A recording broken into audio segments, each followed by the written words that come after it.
our research workers and also researchers from this side. May I ask the organizers to link the slides? Did Sarah? Yes. There we go. Thank you. Okay. So hepatitis delta virus, I will start with the introduction. I will have a brief elaboration of the introductory parts about the hepatitis delta virus. It is life cycle, the genomic organization, and also then I'll discuss the researches which has been done in Ethiopia and Sub-Saharan Africa. So hepatitis delta virus, hepatitis D virus, which is described by some as the smallest sneaky virus because it's a defective virus which needs the presence of the hepatitis B virus for its survival. And it was found from the history, as you know, in 1977 by the Italians when they found individuals from a liver pathology of patients who presented with severe forms of an acute hepatitis. Later, they identified that this virus actually is explained differently, and it's only present in individuals with hepatitis B virus infection. So Mario Rizzetto in 1977 has described maybe it is likely a new virus. So it was described after that. It's a very small genome, single-stranded negative sense RNA virus with a small nucleotides also. As you see, it is around 1,700 nucleotides. So from this diagram, you can see it has small and large delta antigens, and it is surrounded by the surface glycoproteins of the hepatitis B virus.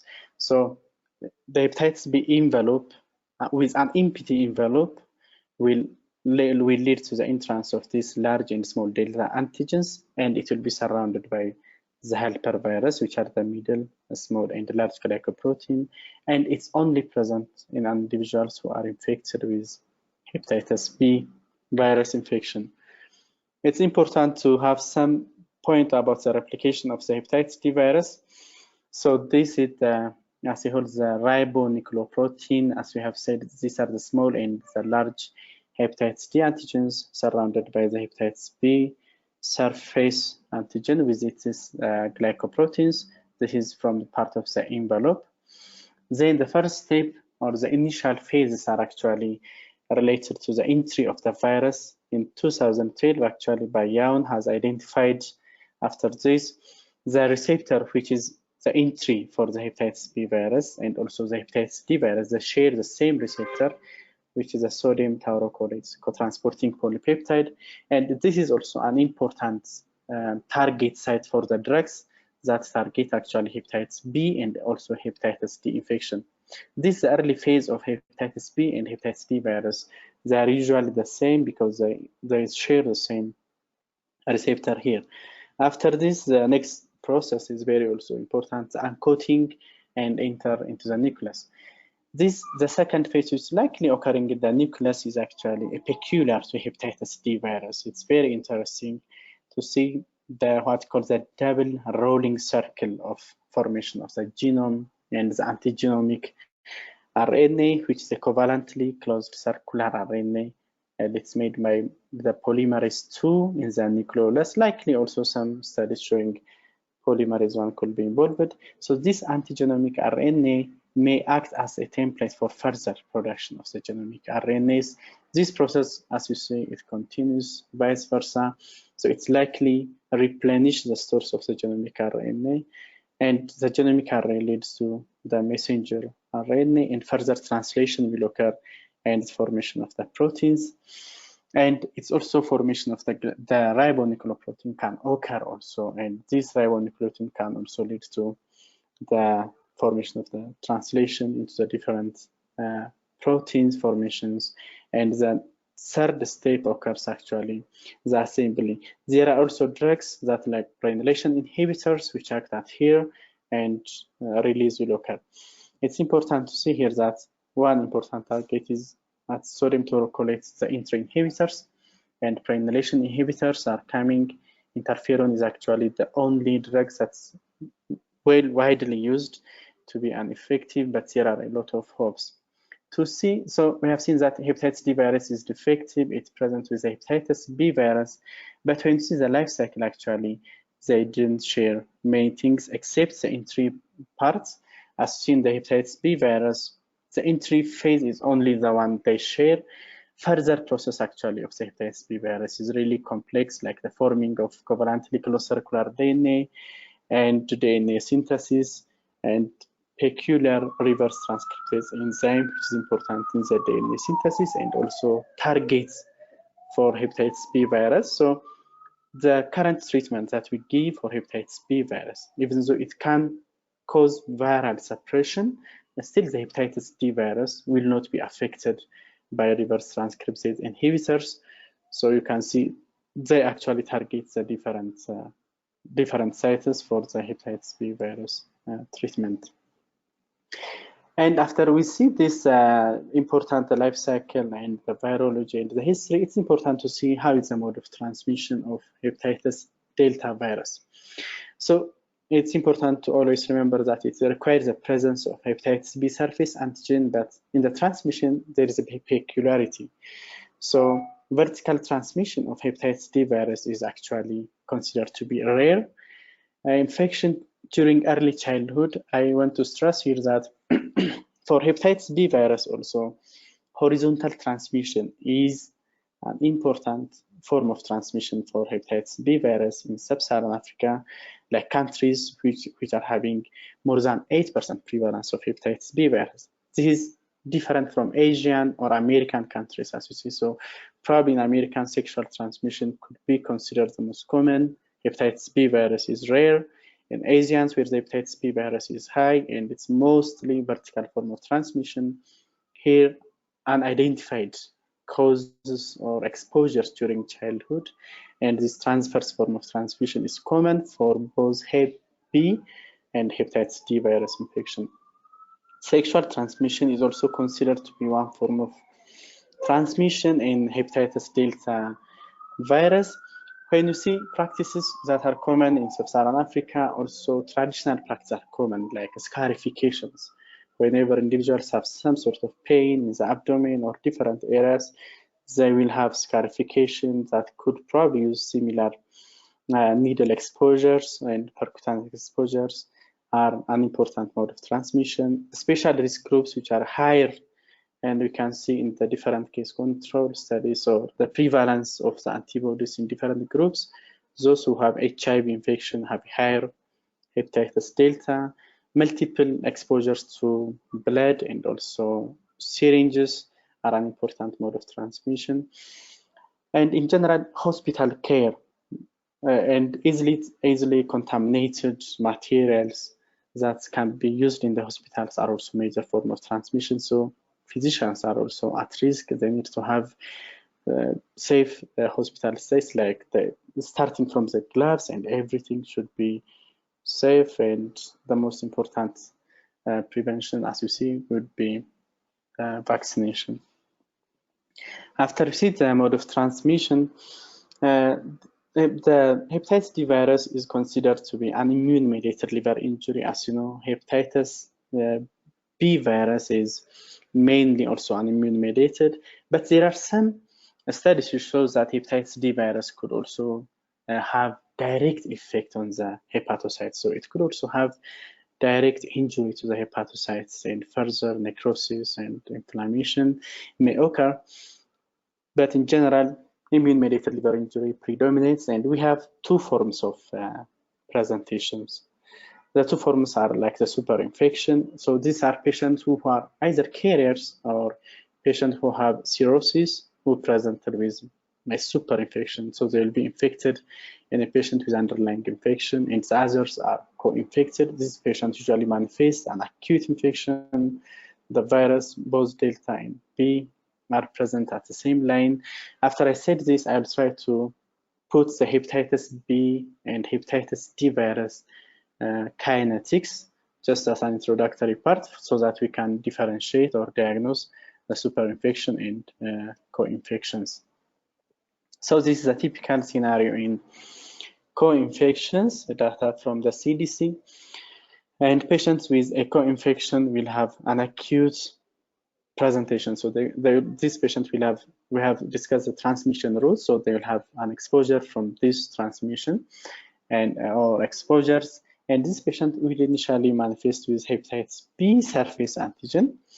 And if we measure the IgM of the anti-hepatitis D virus could be raised, and if we measure the total anti-hepatitis D virus, it will also be raised. Patient will present with severe symptoms, elevation of the ALT, jaundice will occur, and this patient could have an acute fulminant course of infection. Later, within actually 6 months, actually both of the hepatitis delta and the hepatitis B will clear, and they will have only probably the total anti-hepatitis D virus up to probably 8 months, and they will have anti-HBs. One peculiar thing in hepatitis delta is a patient who has been infected or who had a previous infection will not have any marker for delta like after 8 months or so. So you diagnose only anti-HBs, and if you measure the core, anti-HB core will also be positive. That shows a previous infection of hepatitis B, but you cannot really clearly see whether he had past hepatitis delta infection. So in general, the co-infection is clinically indistinguishable from a patient presenting with an acute hepatitis B. It's usually acute and self-limited, and it's followed by clearance of both viruses, especially injection drug users. It's associated with high frequency of acute liver failure, and in the natural history of the disease, we'll see how could these co-infections progress in the host. And the next part will be about superinfection. So this is an individual who have hepatitis B. So we have said hepatitis B is a hidden epidemic because most patients may not be symptomatic. So these carrier patients who are asymptomatic patients may present with a sudden worsening, or you'll have another scenario where you have a patient with hepatitis B on follow-up, on treatment, in which their viral load is suppressed, so they present suddenly with exacerbation. So in this patient, the surface antigen is positive, and if you measure the hepatitis D virus RNA will be positive. There is a high ALT levels, and patients are symptomatic. So sudden exacerbation of symptoms. Initially, it could be anicteric, later followed by jaundice will occur. This patient will have the total anti-HDV antibody, and ALT level is important, and IgM of the anti-hepatitis D virus. To mention some of the things like hepatitis D virus RNA, for example, may not be present in all patients, even in co-infections, like 85% of them may not have the co-infection, so making it even more difficult to diagnose. So we need always to have a close suspicion in individuals with controlled infection or a patient with a serious worsening of infection who had been asymptomatic. So to summarize, so it is like a severe hepatitis in a patient, in previously diagnosed patient, or hepatitis B surface antigen carrier, or a known patient with exacerbation. And in this individual, hepatitis D becomes chronic almost in 90%. So when you compare superinfection versus monoinfection, hepatitis D infected individuals, almost all of them are likely to have a chronic infection, which could progress to cirrhosis or cancer. The co-infected patients changing into a chronic infection or a resolution may occur, but superinfection is the one which is the most severe form of hepatitis.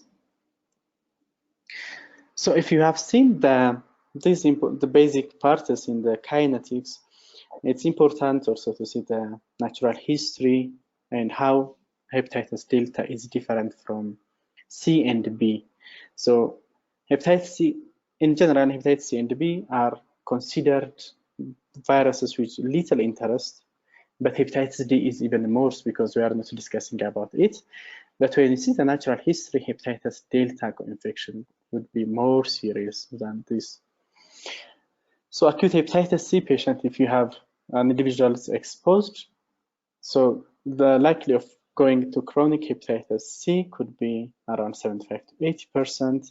If you follow these patients within 20 years, around 10% will have cirrhosis. And the annual risk after having cirrhosis is 45% liver failure, an annual risk of 1 to 3% of cancer, and an annual risk of death could be 3 to 4%.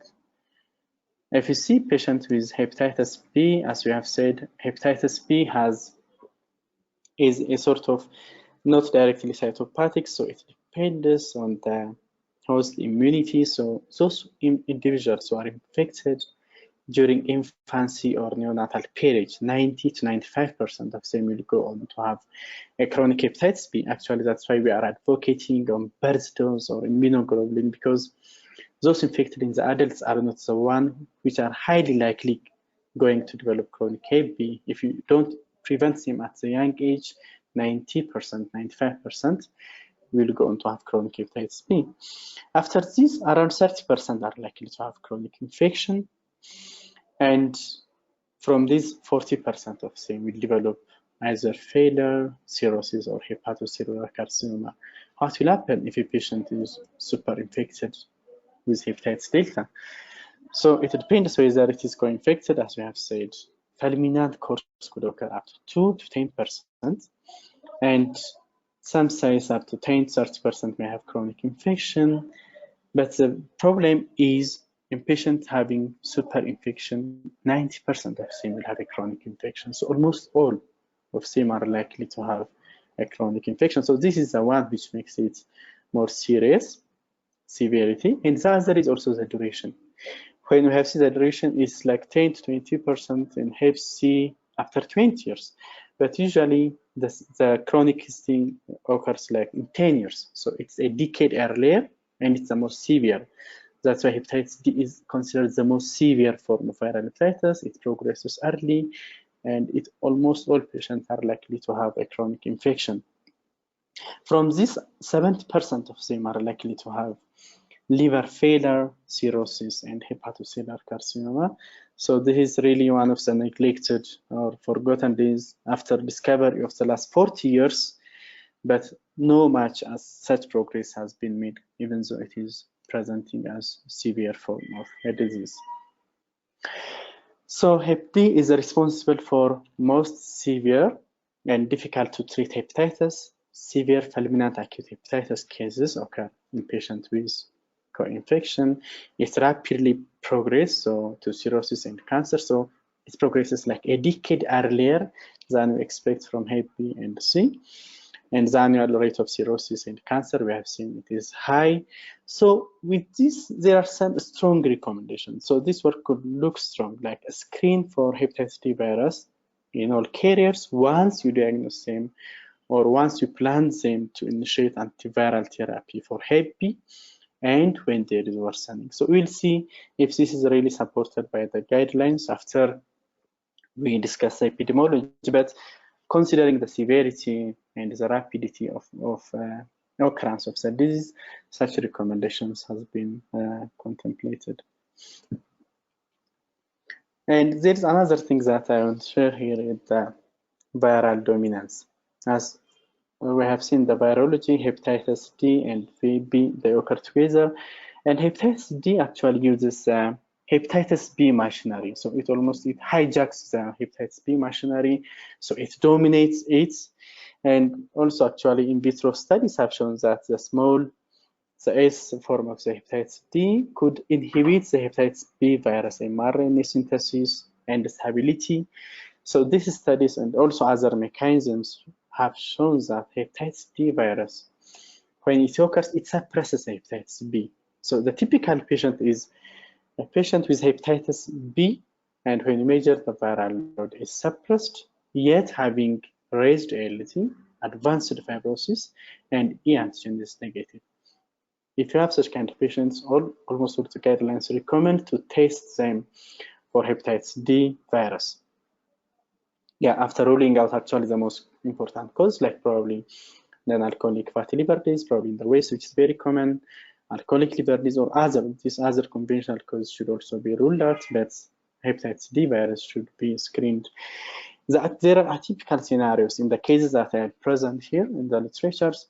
We also see atypical scenarios. It has also been written, published in literatures, atypical presentation of hepatitis D could occur, and these individuals could have high viral load of hepatitis B. The ALT levels could fluctuate, and they have a progressive course. And it has seen that individuals are also having hepatocellular carcinoma. These scenarios could occur in African.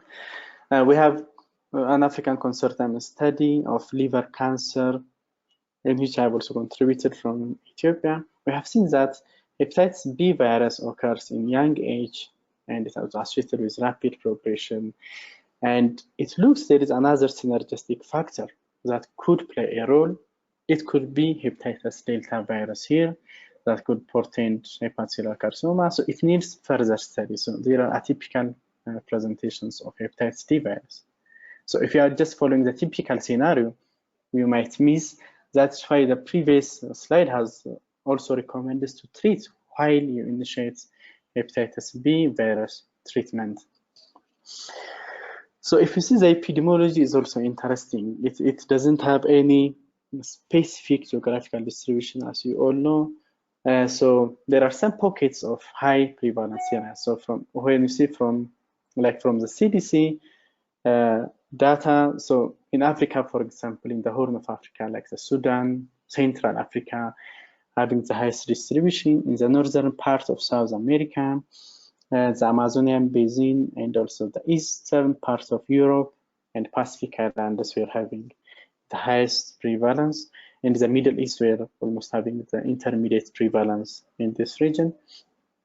This is important to know because it's really interesting, as shown on other literatures also. It has specific, it's geographical distributions. There are pockets of different areas having a higher prevalence of hepatitis delta, while in the same country, the other regions are not affected. So if an individual go into study one location, the prevalence could be even 0, yet having a higher prevalence in the other setups. So it says that in total around 15 to 20 million people has been thought to be infected by hepatitis delta. We have seen Eastern Europe, the Middle East, the Central Asia, northern parts of South America, and I'll supplement the data on Sub-Saharan Africa in our next topics. So the prevalence of anti-hepatitis D virus antibodies, this study was published on Lancet. It's very nice because it has studied wide areas of Africa, and it has studied in the general population. And the one on the blue line that you see are those who are studying the HIV and those with liver disease. One thing that you may comment is also, it is only the antibodies. Further RNA test might be important. So in this study have shown that the Central Africa is having the highest prevalence. I have seen, you can probably see here, Gabon having a prevalence of like 66.1% in the general population, the Central Africa. Eastern African countries, Western African, like general population is around 7.33%. In the cancer patient, it's high, 9.57. East Africa is not well studied, as you see here. The ones I mentioned is Tanzania and other countries like Malawi. Usually these are the Southern Africans. So it says it is 0.05%. The previous CDC guidelines have shown that the Horn of Africa has been having higher prevalence. In this study, it has not been shown that. And the other thing, when from the general population and liver disease, it shows an odds ratio of 5.24. So the odds of having chronic liver disease, if patient is infected with hepatitis D virus, is really high. Probably some wide confidence interval is due to the different sample sizes. So the pooled overall prevalence of hepatitis D virus was 8.39% based on the antibodies. This is really high, a significant number of hepatitis D virus prevalence. And the genotype distribution is also very wide, as you see. Main genotypes that had been AIDS genotype 1. Studies in Cameroon and also studies in Nigeria currently have shown that East Africa, probably I would supplement the studies. And the other genotypes are genotype 5, 7, and 8. So this varied geographic distribution and genotypic distribution have also shown that some studies have said probably hepatitis T originated also from Africa with such varied genotype distribution. And also studies from like Turkey and other countries have shown that Hep D virus genotype, which is an ancient form of genotype in genotype 1, has been found in those areas. So it's important to know the geographical area so that you screen also individuals who move from this status to when they present to low prevalence areas. So in Africa, it said 1 and up to 5 to 8 are the most prevalent, also in Sub-Saharan African countries. So once we have seen this prevalence, which is a pool prevalence of 8%, which is significant, and also the genotype distribution, we have seen that the genotype 1 is ubiquitous. So how is the severity or the progress in the genotype 1 versus genotype 2? So this study have shown that genotype 1 individuals are actually having a cumulative survival which is lower compared to genotype 2, and this has been seen in both an acute hepatitis, also in patients with chronic hepatitis. Genotype 1 has been shown to have an increased risk of fulminant failure. In patients with chronic hepatitis, it was also associated with rapid progression to cirrhosis, risk of hepatocellular carcinoma 3 times higher, and mortality is also 2 times higher. So genotype 1 could portend a poor prognosis from those who found. And in genotype 1b is actually the most common one from the different studies. So this genotype is prevalent here in Africa.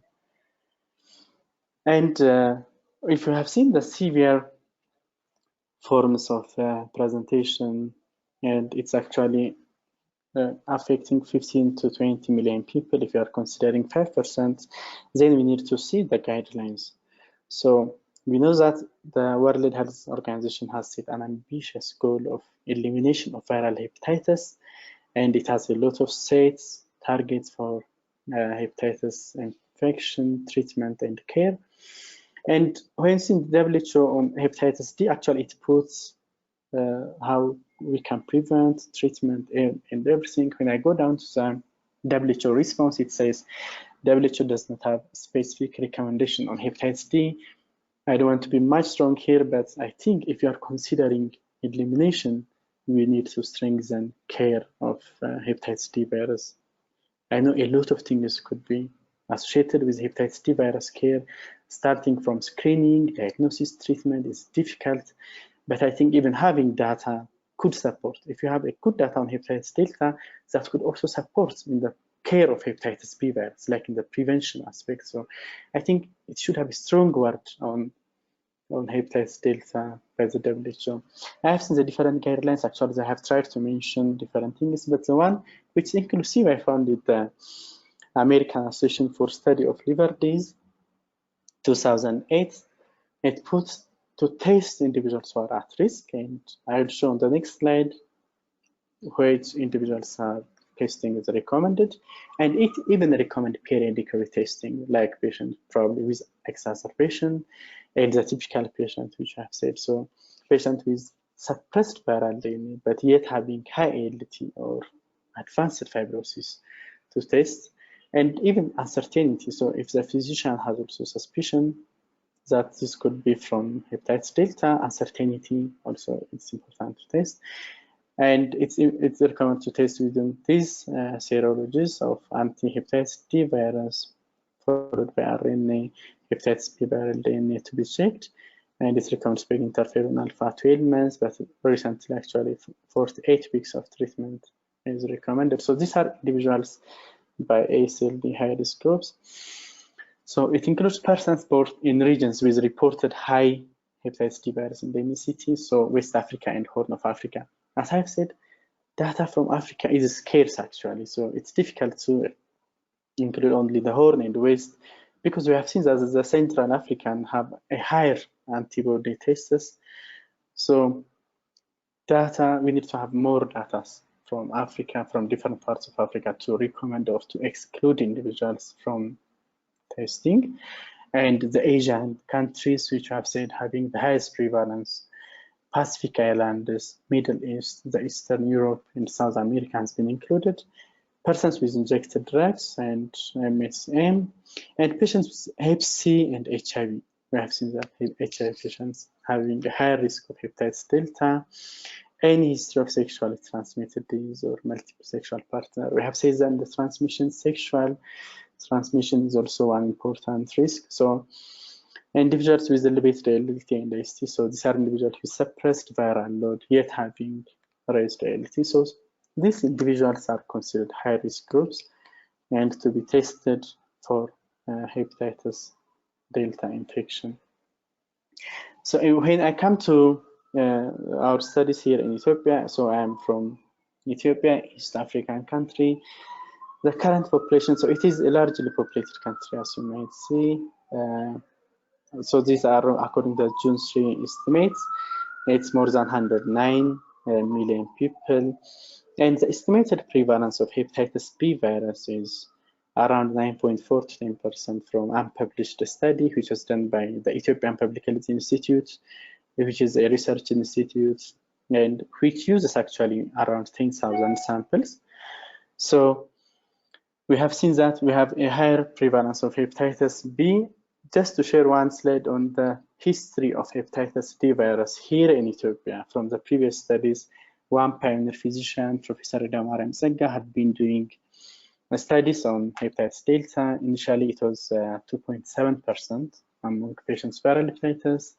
In military recruits, they have found that it is around 5.8%. And another study, which is a hospital-based study of 1886 to 90, shows that 24%. These are patients with cirrhosis, so it has shown an increased prevalence in those individuals who have cirrhosis. Then I'll show you our cohort of hepatitis B infection, which we are doing here to our knowledge, which considers the largest cohort of chronic Hep B patients in Ethiopia.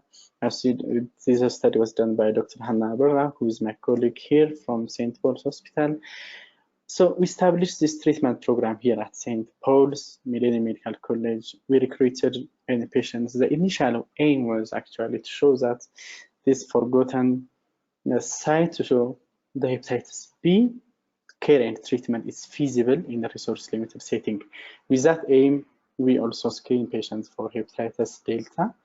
So we have recruited around 1,267 patients for this advanced analysis of hepatitis delta infection. These are the different tests that we have done, and probably we'll discuss in the challenges. Getting hepatitis D virus serology is difficult, and hepatitis B viral load, hepatitis D virus RNA, hepatitis D virus genotype. I will give a great emphasis to this guy in France, which is this center is accredited to do also actually hepatitis delta from Emmanuel Gordon. He has helped out in this. We used FibroScan for liver fibrosis assessment. This could be one limitation, as yet hepatitis delta, it's not really validated yet for hepatitis delta, but it's validated for Hep B and Hep C. Using that, we have used FibroScan to assess the liver fibrosis. We don't have FibroScan in our country in wide scale, but we have it with the research project, with the help of this research project in this hospital. So just to show the one interesting thing, we have said that geography is an important factor in the characteristic of patients. Here you see the two spots here which are having higher prevalence of hepatitis delta, even though it is small sample size. This area around Afar area is also from the previous study, which I have said hepatitis B virus prevalence to be 9.4. In this area, it was around 28.8% prevalence of hepatitis B virus has been documented. So this spot is also having high hepatitis B and hepatitis delta, probably a sort of at a border, probably migration into different cities from this could play a role. So statistical significant association was found with the geography and also the liver fibrosis assessment hepatitis D virus infected individuals were having a higher liver fibrosis scores. The prevalence was from hepatitis D virus antibodies with the diacerin assay. 25 samples were positive. Then when we used another assay, the diapro, it was 19 were confirmed positive. Overall, hepatitis D virus prevalence was 1.5% from the study. Using the RNA to show the active infection present, it was 0.9%. So this comes to show that 2/3 of the individuals having active infection. But the other thing is, the hepatitis D, as it is an RNA virus, one thing that I'm afraid is probably the sample handling and transport. It's transported from here to Norway, and RNA test was done in France. So the sample handling could affect us. It is an RNA virus, and the other thing is the sensitivity of the different tests could play a role. But in general, 1.5 prevalence was found from this study. From this sample size, when we assess the association with liver injury, the LDT levels were higher in individuals with hepatitis delta infection, and the median fibroscan was also 10.7 versus 5.8 kilopascal in this individual. So higher liver enzymes, which we consider as marker of inflammation, and also median fibroscan, which marker of probably as a fibrosis was raised in individuals with co-infection compared to the mono-infected individuals. And we have seen these 12 individuals. Actually, sequencing has been done for these 12 individuals.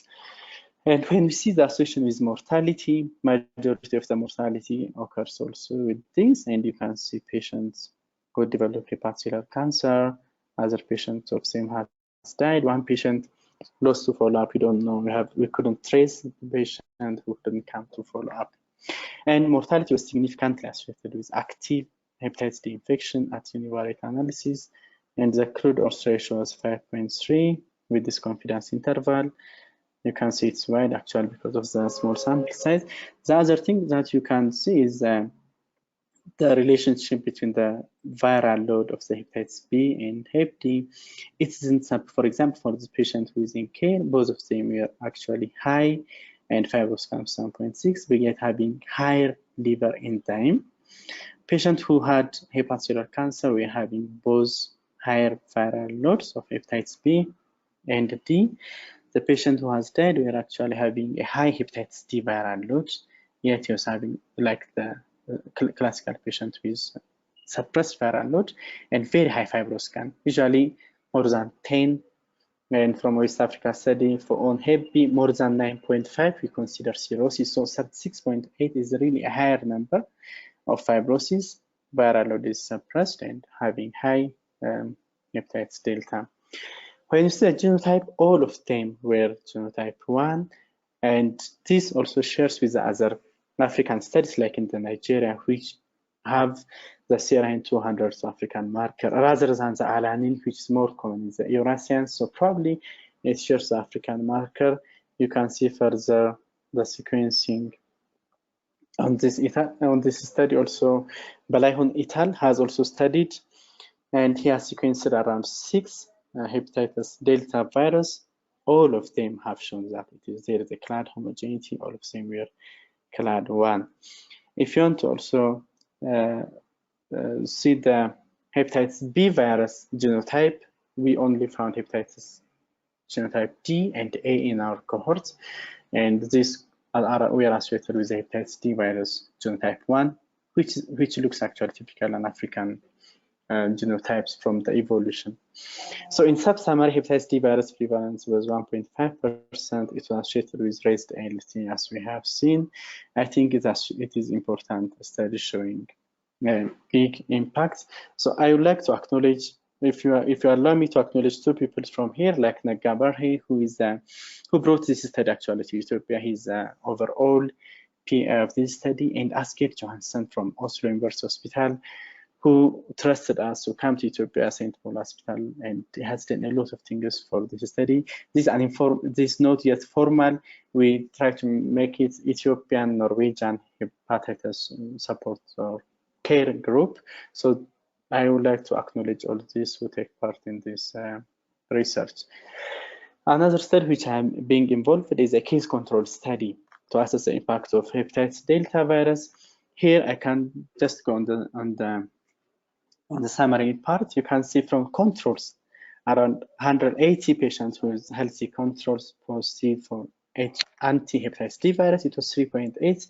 But when you see for patients with chronic liver disease who has cancer, the levels is really high. And this study is a multi-center study. It's a case control. We also study on hepatitis B virus, genotype, and the like. Support also has been done from Leipzig, Germany. Dr. Ayerad is also doing his laboratory work on this study, and it's ongoing. Probably will share it when it's finalized. Other studies that I want to share from Ethiopia is the 6 hepatitis D virus sequenced. This study is different is that it includes HIV infected, co-infected individuals, chronic liver disease, and blood donors. And you can see that a patient with hepatitis B viral load in the HIV group, we are having undetectable viral load because they are having treatment. In Ethiopia, Sub-Saharan Africa, patients with HIV get free treatment. And there is one individual who is also having a triple infection with Hep C. If you add Hep D, it's also a quadruple infection. This individual is having a significant WHO stage 4 disease. And when you see the two individuals who have sequencing, they are having an advanced liver disease. This individual's viral load of Hep B was not suppressed in these individuals. And they are 60 and 30 years. You can see the genotype is A in these groups. The blood donor was also having a high hepatitis D viral load. He was asymptomatic, probably. He may need treatment as both viral loads were high, and the genotype was D2. And this study have shown summary from this random 21 patient. If you see the prevalence in different groups, blood donors were having 3.2% prevalence. In HIV, it is high, around 8%. Chronic liver disease, 12.7%. So it increases in those with this. And as I've said, it shares the same serine at amino acid position 200, which is considered actually an African marker. And there was a clear homogeneity. One thing that is in red here is that's also important probably for research purpose also. Individuals with HIV have also lamivudine exposure, and this lamivudine exposure causing the YMIDD mutations, all of them were tested were negative for the antibody. In the next slide, it shows there are two things: how hepatitis D virus dominance is impaired probably in these HIV infected individuals. There are different variants of mutations which has been identified, concomitant mutations at this genome, or hepatitis B virus drug resistant mutations, which is the YMIDD mutations. And we have seen that more than 80% of the hepatitis D antibody positive were having high viral DNA. And one speculation is probably the amino acid sequences in the C-terminal domain could have an effect on the hepatitis D virus particle and lose its potency to be the dominant factor that we have discussed why hepatitis D virus has been dominant. And the drug resistant mutation rate was 29.3% in HIV infected. This study, one limitation is it has studied in one northern part of Ethiopia, in one part of only. It could have been better if it includes also other parts of Ethiopia. And the other thing is it also has probably recommended us to study even hepatitis D virus is dominant has been impaired, and hepatitis B virus patients who are suppressed and having occult infection might also need a study for hepatitis delta. I think for researchers, this is an important area of research. Recently, I have also communicated with my friend from Kenya, Dr. Paul Yonga. This study has been in 1986, actually. Recently, he's trying to do some study on Kenya, and it shows wide geographic variation. I've seen that it was 31% in the northern part. When they see the study in the southern, it's 1%. So the geographical variations are something to see. The treatment, I have just two slides to show. So there is no effective cure, as you know, and peg interferon is the only therapy and patient could have frequent relapse. So SVR is replaced with maintained virological response in different setups. Fulminant hepatic failure patients respond actually to liver transplant. There are lots of things, but they had a best outcome. These are the different drugs up to March 2019 that I have seen. So there is a big hope in the future actually for the hepatitis delta treatment. So when it comes to hepatitis in general, this is general hepatitis in Sub-Saharan Africa, the prevalence is thought to be around 8 to 10% in most countries. Some say 60 to 65 million people, and current extrapolation say it could be around 100 million. From these, 5 million or more could be affected with hepatitis delta virus infection. So unlike the probably in the other countries where we have specific segments that we screen, like the baby boomers or patients with MSA, IDU, we don't have such known high-risk groups in Sub-Saharan Africa. So it is a generalized epidemic. We cannot selectively localize and screen individuals. The other challenge we have is the biological and molecular tests are really unacceptably expensive. They are not available here. And centers like laboratories that we send, they send them to Germany for further analysis. And hepatitis B virus patients, they pity that they get free drugs only if they have HIV infection. So I'll show you in the progress. We are just following the natural course of the disease and may end up in hospitalization, and this is actually unfair. So if you start from the first thing, the epidemiological data, the awareness campaigns and civil society is extremely low here. And so data is very important. We need to have more data, and then we have to have awareness campaigns. Civil society should have and strengthen here. And the prevention aspect is very important. First dose vaccine in Sub-Saharan Africa, it's said to be less than 10%. And when you try to see the different programs, there is no birth dose vaccine under national program, and hepatitis B immunoglobulin is not available. When you see the cost, hepatitis B vaccine, the birth dose vaccine, can be found around 35 USD. For immunoglobulin is difficult to get, and it may cost around 100 USD. It's usually found in the black markets, and usually I see it unreliable, and it's difficult to rely on that. So these basic parts are not well done, and I put a star here. Hepatitis B virus vaccination prevents from Hep D in individuals who don't have previous hepatitis B, and I think this is very important to concentrate for our setup. If you don't, so if patients come, then the next step is a diagnosis. So I'll try data from the international clinical laboratories, which you find it here. Some of them, they do it here, and the others, they send it abroad. And the costs for the IgM could be 80 USD, and the RNA is 202 USD. So there is an insurance system in many Sub-Saharan African countries, and it's out-of-pocket service. So it's really unaffordable for those. So these tests are expensive to do. When you come to the drug therapy accessibility, even for hepatitis B, only 1% of chronic carriers are able to access treatment, and it is worse for Hep D, because when you see the peg interferon cost, it could reach up to 15,600 USD, and they need to import it, and it's really expensive. Hep B patients, they get free drug only if they have HIV infection, and they could have a good care there, and this should have been changed. So WHO recently, also in 2019, have also complained about this funding issue in viral hepatitis program. This is one big problem. So as I've said, we are really failed in following the natural course of that disease, which had happened previously in HIV. So these patients, without diagnosis, without treatment, without prevention, it's obvious they come to hospitalization with decompensation, with cancer, which we don't have actually. Even we don't have hospice care is not widely available in different Sub-Saharan African countries. So it affects the whole actually, the patients, the families, and the neck could be affected. So the problem, the healthcare system is actually out-of-pocket payments, and as I've said, laboratories, sterilizing materials. And here I said lack of political. So actually the data is very important. Then if you have the data and we have shown the collaborated with the Western, shows that it can be preventable and treated. So the next thing that should come is political will and commitment. This is one big gap, and the Ministry of Health should have a strong programs. And the needs or opportunities for improvements that I have put to summarize the awareness campaigns. Hepatitis Delta Network is a good website that I recommend for hepatitis D. It's the only one which I have seen actually for hepatitis Delta.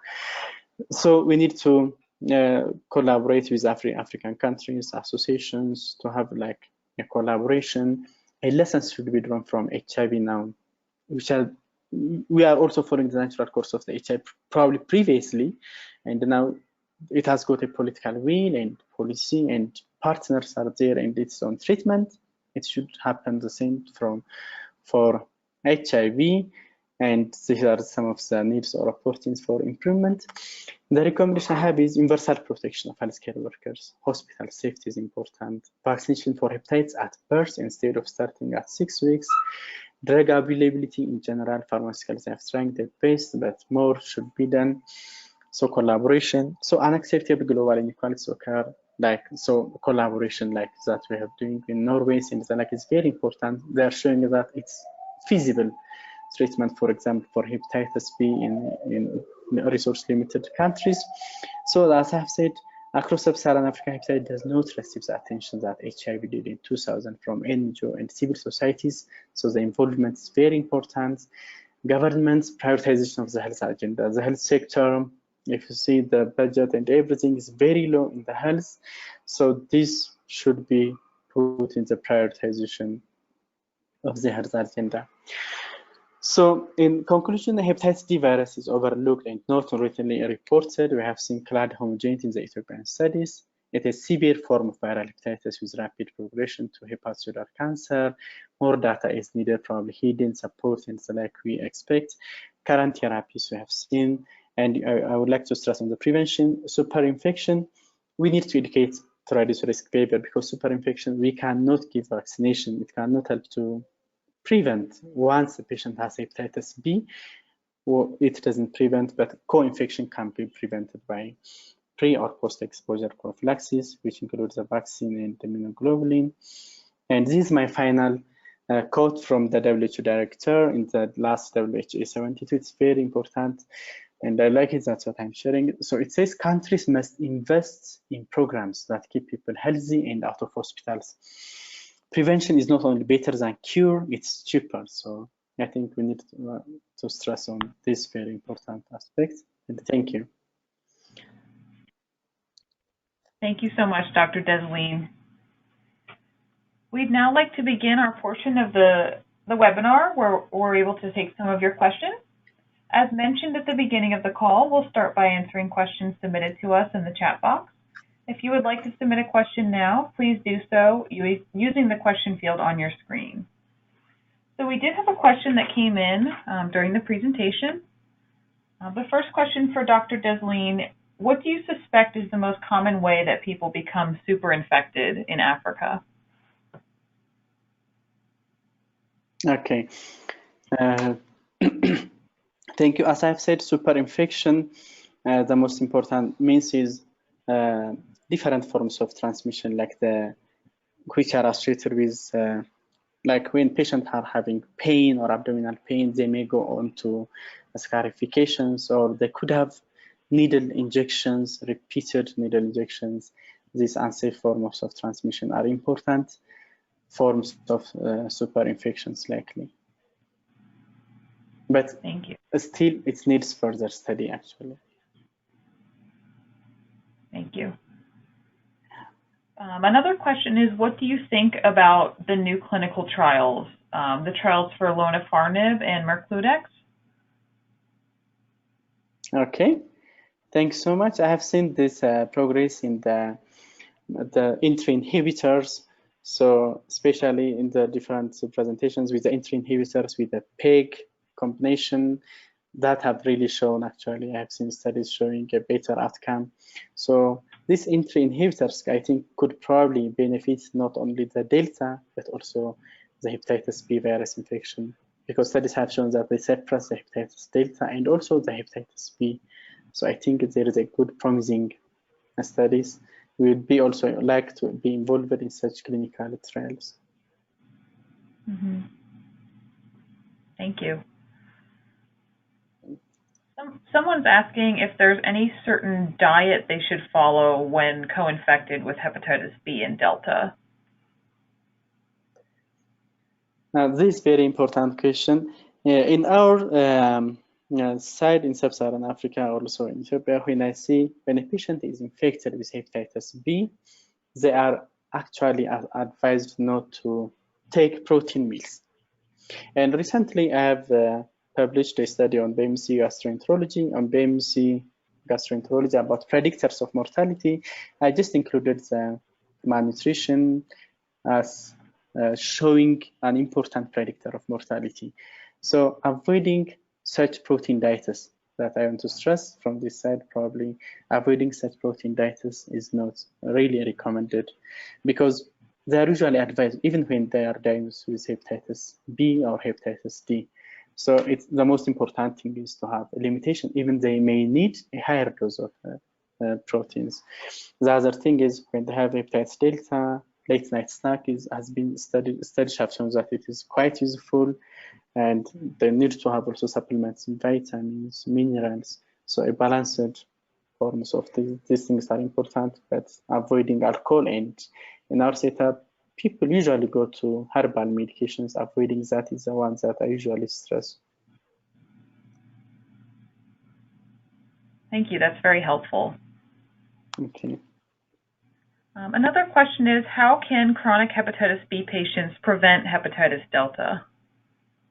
Okay, this is very interesting question. So, as we have said, the patients with hepatitis delta can prevent co-infection with vaccination, but the super infection comes when they have risky behaviors. So the risky behaviors which we have mentioned, probably in the different countries, injection drug users, MSMs, or multiple sexual partners.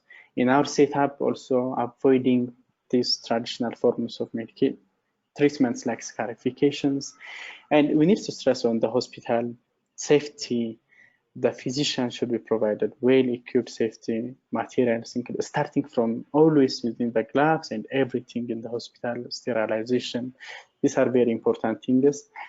And screening and the like are also important to prevent superinfection. Thank you. Someone else is asking, how difficult is it to find a liver transplant in Africa? Very, very difficult actually.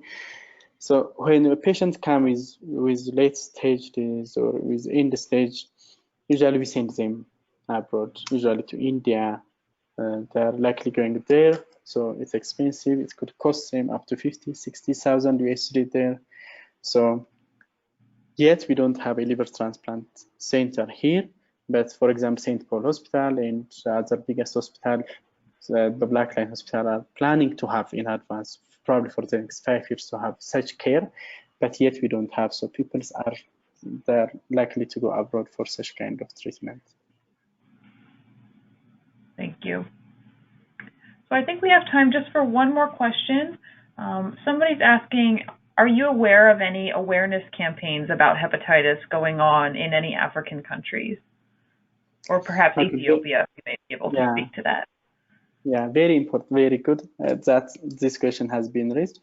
Actually, as part of the Gastroenterology Association, we are always doing this Hepatitis Day events. We try to reach people through different platforms like medias, but I don't think it's still strong enough. We need to have more advocacy groups. And recently, the patients have also gained license to have their own organization, Ethiopian Liver Health Association. So this patient association.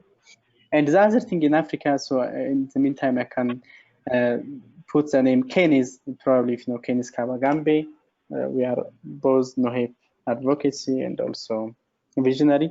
He is the director of the African Hepatitis Summit, which will be going on recently in June 16 to 18. So that will be in Uganda. That's also an important platform to reach many peoples, many stakeholders, from policymakers, physicians, researchers. That's African Hepatitis Summit.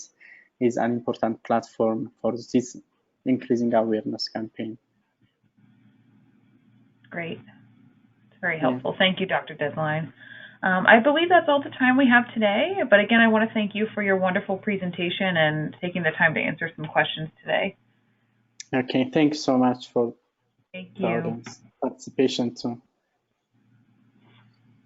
So thank you again, everyone in the audience, for joining today, and thank you for your helpful discussion. If we weren't able to answer your questions today, we will reach out to you privately, and also don't hesitate to contact us.